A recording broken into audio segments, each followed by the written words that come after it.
네, 142페이지에 도시 체계 형성 부분으로 들어가도록 하겠습니다. 자, 142페이지입니다. 도시 체계 형성.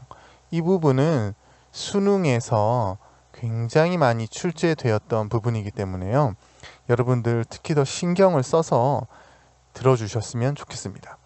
자, 우리나라의 정주 체계에 대해서 한번 알아보도록 하겠습니다.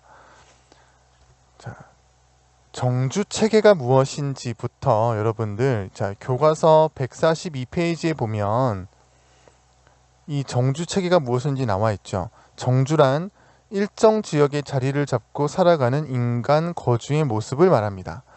자, 그러니까 사람이 살아가고 있는 모습을 정주라고 하는 거죠.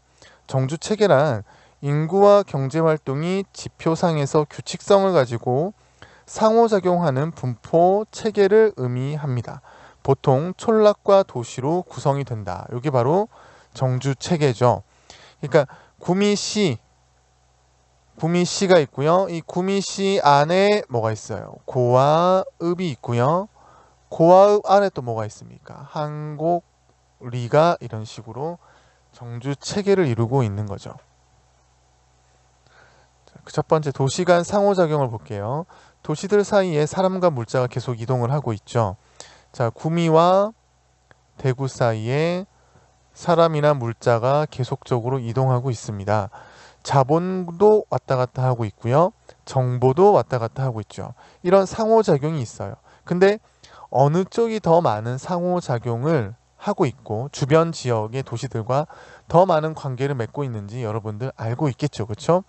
그래서 중심지 기능이 큰 도시가 작은 도시에 영향을 많이 미치죠. 자, 구미가 대구에 영향을 많이 줍니까? 대구가 구미에 영향을 많이 줍니까? 중심지 기능이 누가 더 커요? 바로 대구가 더 크다는 거 여러분 알고 있죠, 그렇죠? 그래서 대구가 더 큰 중심지인 거예요. 자, 그리고 구미가 더 작은 중심지가 되겠죠. 이렇게 체계를 이룬다는 겁니다. 그 체계는 무엇으로 만들어집니까? 바로 상호작용을 보면 알 수 있다는 거예요. 그래서 도시의 규모가 클수록 도시 간의 거리가 가까울수록 긴밀해지는 거죠. 자, 대구도 크지만 광주광역시도 크죠. 근데 대구와 광주광역시는 어떤 면에서는 구미와 대구와의 관계보다 더 많이 맺고 있다고 할 수 있을까요? 그렇죠? 특히 또 구미와 광주 간의 관계는 어때요? 구미는 게다가 작은 도시인데 광주와 거리도 멀죠. 그러니까 상호작용을 덜 하고 있겠죠. 자, 그리고 교통과 통신이 발달하면 특히 높은 급의 도시가 낮은 급의 도시와 비교해 봤을 때 어떻게 되나요? 낮은 급의 도시가 높은 급의 도시에 더 많이 의존하게 되는 거죠. 그러면서 정주의 체계가 형성이 되게 됩니다. 자, 이게 촌락과 도시 사이에서 이제 이런 것들이 계속 발생을 하고 있는 거죠. 자, 이거를 이제 조금 더 다른 책에 나와 있는 걸 가지고 한번 더 정리를 할게요. 정주 체계 인구와 경제 활동이 지표상에서 규칙성을 가지고 상호작용하는 어떤 분포의 체계를 바로 정주 체계라고 하고요. 이런 정주 체계를 설명하는 이론이 바로 중심지 이론이라는 겁니다. 그래서 중심지 계층 구조가 나타나게 되는데요. 그러니까 중심지, 구미도 중심지, 대구도 중심지죠. 이 중심지들 사이에 계층이 존재한다는 거예요. 높은 층이 있고요. 낮은 층이 있다는 거죠. 자, 고차 어떻게 보면 됩니까? 고차 대구라고 생각하면 됩니다. 대구보다 더 고차가 있나요? 어디예요? 서울이죠. 자, 저차는 어디입니까? 구미죠. 구미보다 더 저차가 있나요? 선산 있겠죠. 그쵸? 그런 식으로 보면 됩니다. 자, 여러분들 근데 이 부분은 조금 더 선생님이 이해하기 쉽도록 상업을 가지고 한번 설명을 할게요. 자, 고차는 백화점 이런 식으로 생각하면 될 것 같아요. 같은 업종에서 봤을 때 백화점과 그 밑에 저차는 뭐가 있을까요? 슈퍼 이렇게 볼 수 있겠죠. 그렇죠? 또는 백화점 대신에 대형 마트를 넣어도 될 것 같습니다. 근데 마트는 또 백화점보다는 좀 작은 업체라고 봐야 되겠어요. 자, 최소 요구치. 먼저 이 최소 요구치가 어떤 의미가 있느냐. 백화점이 유지되기 위해 필요한 최소한의 인구나 또는 최소한의 어떤 판매액이 있겠죠. 그 최소한의 그것을 바로 최소 요구치라고 합니다. 여러분, 백화점 하나를 유지하려면 몇 명이 필요할까요? 그쵸? 슈퍼마켓 하나를 유지하려면 몇 명이 필요하겠습니까? 주변에 인구가. 당연히 어느 쪽의 인구가 훨씬 많아야겠어요. 백화점이겠죠. 그래서 백화점의 최소 요구치가 훨씬 큽니다. 보통 일상적인 우리 통계치로 본다면 50만 명 정도가 있어야 백화점 하나를 유지할 수 있다고 봐요. 근데 슈퍼는 특히 뭐 편의점이나 이런 것들은요. 편의점이나 이런 것들은 한 1000명만 있어도 유지가 된다고 하더라고요. 그러니까 우리 지금 한곡리에 우리 학교 주변에 편의점 한 개 있죠? 한 1000명 정도 있어도 하나 생길 수 있다는 거예요. 재화의 도달 범위는요. 자, 백화점은 굉장히 넓은 지역의 그러니까 백화점에서 굉장히 멀리 있는 사람들도 백화점을 이용하죠. 심지어 구미에서 대구에 있는 현대백화점이나 신세계백화점 물건을 사러 가죠. 그쵸? 하지만 한곡리에 있는 GS 편의점에 대구 사람이 올까요? 안 오죠. 그러니까 재화의 도달 범위는 그러니까 결국 이 상점의 물건이 어느 범위까지 팔리느냐. 당연히 백화점이 넓겠죠. 그리고 편의점이나 슈퍼마켓은 좁을 겁니다. 자, 중심지의 기능. 자, 백화점에 가면 굉장히 다양한 물건을 팔죠. 하지만 그것에 비한다면은 편의점이나 슈퍼는 많지 않죠. 단순하다는 겁니다. 자, 중심지 수를 볼게요. 수. 자, 백화점은 구미에 몇 개 있어요? 한 개 있습니다. 하지만 편의점이나 슈퍼는 몇 개 있어요? 굉장히 많이 있죠. 자, 그걸 뜻하는 거예요. 중심지 간의 간격. 백화점은 만약에 대구에 있는 백화점이 9개 있어요. 자, 그 9개를 대구라는 넓이에다가 균등하게 분포한다면 백화점들 사이의 거리는 멀겠죠. 하지만 편의점들은 굉장히 붙어 있겠죠. 자, 그걸 뜻하는 거예요. 자, 사례, 대도시, 소도시. 여러분 이해되죠? 자, 이걸 병원으로 바꿔도 생각해도 되겠고요. 여러분들한테 이 부분은 굉장히 많이 나오는 부분이니까 꼭 이 표를 이해할 수 있도록 합니다. 자, 그리고 이걸 중심지 체계에서 봤을 때, 자, 이런 구조를 한번 보도록 할게요. 자, 여기 지금 대도시라고 표시되어 있는 부분 보이죠? 바로 대도시 중심이 여기 있습니다. 자, 이 대도시가 관할하는 범위, 재화 도달 범위, 이만큼 넓다는 거예요. 이렇게 이 넓은 지역을 포함하죠. 이 넓은 지역에는 중소도시 여러 개가 있어요. 1개, 2개, 3개, 4개, 5개, 6개. 자, 여기서만 봐도 6개의 중소도시를 포함하고 있다는 것을 알 수가 있습니다. 자, 중소도시는 어느 정도까지 자기의 재화 도달 범위가 미치고 있나요? 자, 다른 색깔 한번 볼까요? 자, 파란색으로 볼게요. 자, 요 중소도시 중심지는 자, 자기의 재화 도달 범위 배후지가 얼마만큼이에요? 바로 요만큼이 이 중소도시가 영향을 주고 있는 범위죠. 확실히 아까 전에 대도시보다 어때요? 작다는 걸 알 수가 있습니다. 자, 바로 요런 지역들이 되겠죠?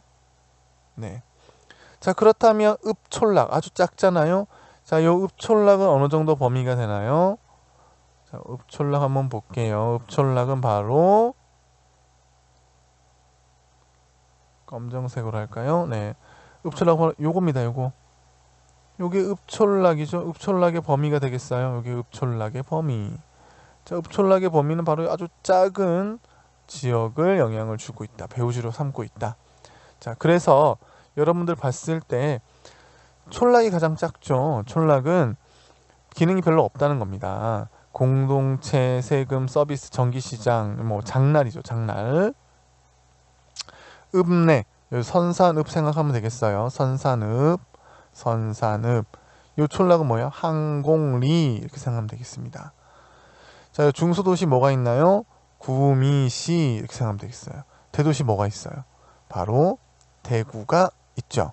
자, 이걸 이제 서울을 넣는다면 또 계층이 조금 달라지겠죠. 자, 그래서 우리나라 도시 체계를 보게 되면요, 최상위에는 뭐가 있나요? 최상위 바로 최상위에는 서울이 있죠. 그쵸? 이 서울은 또 종주도시라고 합니다. 종주도시 뜻이 뭐냐면요. 1위, 그러니까 서울이 되겠죠. 자, 서울이 2위 어디예요? 부산보다 인구수가 몇 배가 많을 때, 2배 이상일 때, 이런 도시를 우리가 종주도시라고 합니다. 서울은 너무 큰 도시니까 우리나라를 전체를 배후지로 삼고 있죠. 그 밑에 바로 뭐가 있나요? 우리 광역시들급. 부산, 인천, 대구, 대전, 광주, 울산 등이 있는 거죠. 그 다음 밑에 뭐가 있나요? 구미 같은 또는 포항 같은 공업도시가 있겠고요. 또 지방행정 중심지가 또 있겠죠. 여러분들 뭐 청주라든가, 그렇죠, 전주라든가 뭐 이런 도시들이 또 지방행정 중심지거든요. 이렇게 바로 그 밑에 급이 되겠습니다. 그래서 농어촌 지역에도 이게 영향을 주는 곳이 되겠죠. 자, 그리고 가장 밑에 급에는 읍급 도시들이 또 있습니다. 자, 이렇게 계층을 이루고 있는데요. 이걸 조금 더 자세하게 여러분들 살펴보도록 할게요. 자, 우리나라 도시 인구 규모 순이에요. 인구 규모 순위의 변화. 자, 60년대 보니까 그때도 역시나 서울이 약 250만 명 1등이죠. 그 다음 부산이 2등이죠. 그때 100만 명이 좀 넘었네요. 3등이 어디였어요? 대구였습니다. 3등이 1960년대.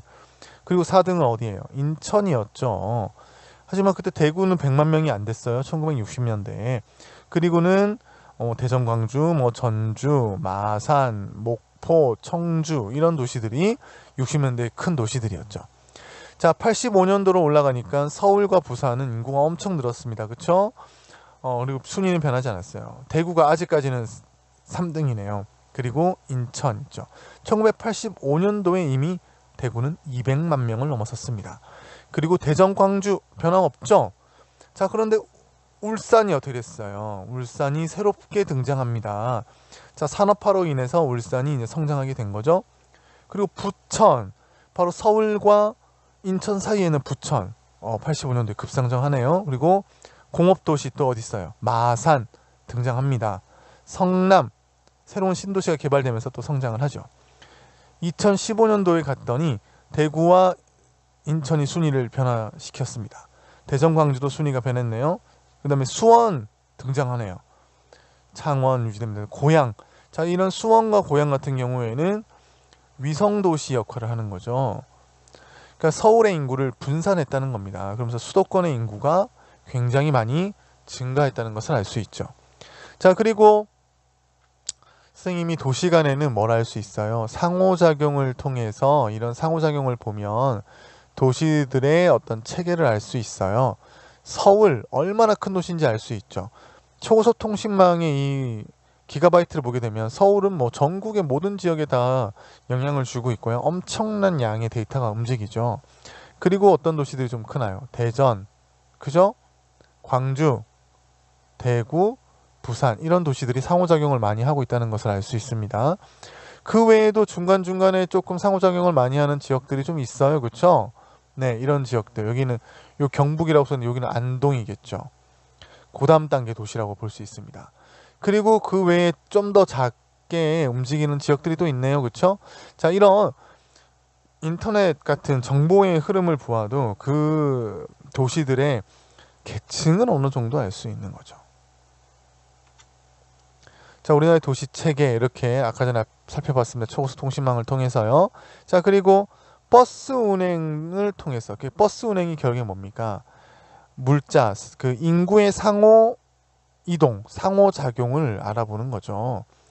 자, 부산 대구는 서울에서 봤을 때 거리가 384km, 282km 됩니다. 소요시간은 4시간 30분, 3시간 40분인데요. 자, 첫 차가 6시부터 그 다음날 새벽 2시까지 있어요. 선생님이 알고 있기로는 부산은 거의 15분 정도마다, 뭐 10분마다 이렇게 있어요. 대구도 거의 이거와 비슷하게 엄청나게 많은 차가 있습니다. 그만큼 어때요? 대구와 부산은 상호작용이 어떻습니까? 상호작용이 매우 많다는 겁니다. 자, 경주와 김천은 거리는 자 이렇게 같아요. 이 정도예요. 시간이 이 정도고요. 그런데 첫 차나 막차를 보게 되면 시간이 더 짧죠. 특히 김천은 그렇죠. 그 다음에 뭐 30분이나 1시간마다 이렇게 차가 있습니다. 여기는 상호작용이 어때요? 작다는 거죠. 결국엔 거리와 도시 규모에 따라서 상호작용이 다르고요. 부산과 대구는 서울과 상호작용을 굉장히 많이 하는 큰 도시인 걸 알 수 있고요. 경주와 김천은 그거보다는 작은 도시라는 것을 알 수 있죠. 자, 자료 1을 통해 지역 간 상호작용이 가장 활발하게 나타나는 도시를 찾아봅시다. 서울입니다. 그 다음에 광역시급 도시들이 되겠죠. 자료 2. 서울과 상호작용이 가장 활발한 것으로 예상되는 도시 어디예요? 바로 가장 활발한 데는 어디입니까? 부산과 대구죠. 김천과 경주는 그거보다는 상호작용이 적다는 걸 알 수 있습니다. 자, 자료 2를 토대로 A, B 도시의 특징에 대해서 한번 볼게요. A는, 그러니까 우리 광역시는 일반 중소도시에 비해 버스 이용객 수가 많고요. 버스의 평균 배차 간격이 짧고요. 따라서 A는, 그러니까 광역시급은 읍급 뭐 도시들 또는 뭐 지역 중심 도시들보다 인구수가 어때요? 많죠. 도시 계층 구조는 더 위에 있습니다. 자, 이걸 뜻하는 겁니다. 자, 세계도시 체계 간단하게 살펴볼게요. 자, 이런 것들을 이제 우리가 세계도시로 확대시켜서 한번 생각해 볼 수 있겠죠. 그러니까 우리가 교통과 통신이 워낙 발달하면서 우리가 지구촌이라는 말이 생겼죠. 그러면서 세계화라는 말이 아주 보편적으로 쓰이게 되었습니다. 그러면서 세계적으로 공간적 분업이 이루어지죠. 그러니까 이 공간적 분업을 간단하게 설명하면요. 선진국은 연구라든가 아니면 본사를 위치시키면서 이제 자본이나 정보나 이런 기술들이 모이죠. 근데 개발도상국 같은 경우에는요. 주로 공장이 놓이면서 생산 업무를 주로 담당하는 것을 우리가 볼 수 있게 되겠죠. 자, 세계도시 아주 큰 도시 우리 1등 어디입니까? 뉴욕, 그 다음에 영국의 런던, 일본의 도쿄 같은 곳이 아주 고차적인 세계의 도시라고 볼 수 있어요. 서울은 이런 도시들보다는 좀 작죠. 그런데 이제 서울도 그 서울만큼의 또 나름의 기능을 또 가지고 있고요. 인천은 이 동북아시아 지역의 교통과 물류의 아주 중심지가 바로 인천입니다. 자, 부산은 아주 좋은 항만 시설을 가지고 있죠. 자, 그래서 세계 도시 체계를 보게 되면 아주 높은 1, 그 다음에 2, 3, 4, 5 이런 식으로 보면 되겠죠. 네, 여러분 한번 살펴보도록 하세요. 자, 이 부분도 세계 도시 지수 여러분들이 한번 읽어보면서 그래프를 한번 읽어봅니다. 살펴보세요. 자, 내용들도요 한번 선생님이 이렇게 보여주고 넘어가도록 할게요. 여러분들 충분히 할 수 있을 겁니다. 자, 그 다음에 여기 나오는 이런 지역들 꼭 세계지도에서 한번 찾아보세요. 네, 그 다음에 마지막으로 확인학습을 하겠습니다. 도시는 효율성을 위해 토지 이용이 뭐뭇으로 이루어지므로 집약적으로 이루어지므로 1995년 도시와 농촌의 상호 발전을 위해 만들어진 도시와 농촌이 하나로 합쳐져 만들어진 광역생활권을 갖는 도시를 바로 도농통합시. 서울은 우리나라의 도시체계에서 제1순위에 해당합니다. 종주도시입니까? 맞죠. 미국의 뉴욕, 영국의 런던, 일본 도쿄는 세계도시체계에서 최고차 중심지. 맞죠? 네, 여러분들 아주 수고했습니다.